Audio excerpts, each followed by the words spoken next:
ദൈവജനമേ, വ്യഭിചാരം എന്ന മാരകത്തിന്മ പഴയ നിയമ പുസ്തകത്തിൽ നമ്മൾ പല ഇടത്ത് വായിക്കുകയാണെങ്കിൽ അത് ശാരീരിക ജഡിക കാമ പ്രവൃത്തികളെ മാത്രം സംബന്ധിച്ചുള്ളവയല്ല.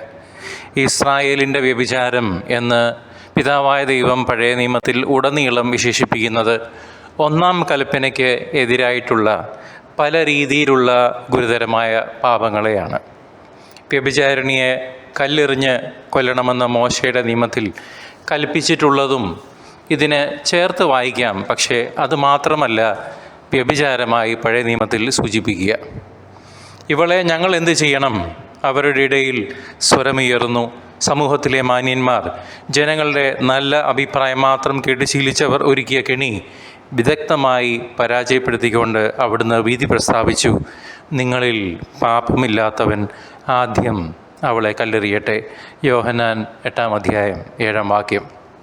വ്യഭിചാരിണിയെ, പാപത്തിൽ പിടിക്കപ്പെട്ടവളെ വിസ്തരിക്കാൻ ഒരുങ്ങിയ പകൽ മാന്യൻ്റെ മുന്നിൽ കർത്താവിൻ്റെ പ്രസ്താവന ഇതായിരുന്നു. പാപിനിയോട് കാരുണ്യം കാട്ടി പാപത്തിൽ നിന്ന് പിന്തിരിപ്പിച്ച് പാപമോചനം നൽകി എന്നേക്കുമായി രക്ഷിച്ച യേശുവിൻ്റെ മുമ്പിൽ അവളുടെ മർത്യ ശരീരം അമർത്യത പൂണ്ടു. സ്നേഹം തന്നെയായ കർത്താവായ യേശു ക്രിസ്തുവിനെ കണ്ടുമുട്ടിയപ്പോൾ സുഖം തേടിയുള്ള അവളുടെ മരണപ്പാച്ചിലിന് എന്നേക്കുമായി തിരശ്ശീല വീണു. അവൾ രക്ഷകനെ നാഥനും ദൈവവുമായി സ്വീകരിച്ചു, പുതിയ രാജ്യത്തിൽ പ്രവേശിച്ചു. പാപം ചെയ്യുന്നവനും പാപത്തിൻ്റെ അടിമയാണ് എന്ന യോഹന്നാൻ 8-ാം അധ്യായം 34-ാം വാക്യത്തിൽ നാം വായിക്കുന്നു. ലോകത്തിൽ പാപം അഴുക്കുപോലെ സർവ്വസാധാരണമായി തീർന്നിരിക്കുന്നു, പ്രത്യേകിച്ച് നമ്മുടെ ഈ കാലഘട്ടത്തിൽ.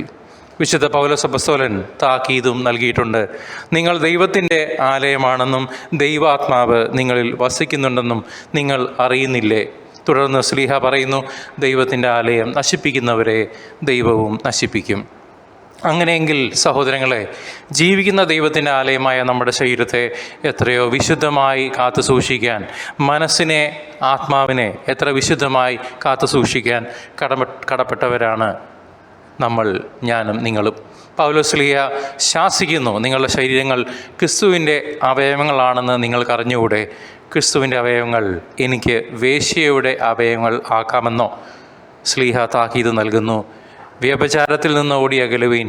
വീണ്ടും പറയുന്നു, പരിശുദ്ധാത്മാവിൻ്റെ ആലയമാണ് നിങ്ങളുടെ ശരീരമെന്ന് നിങ്ങൾക്കറിഞ്ഞുകൂടെ? നിങ്ങൾ നിങ്ങളുടെ സ്വന്തമല്ല, നിങ്ങൾ വിലയ്ക്ക് വാങ്ങപ്പെട്ടവരാണ്.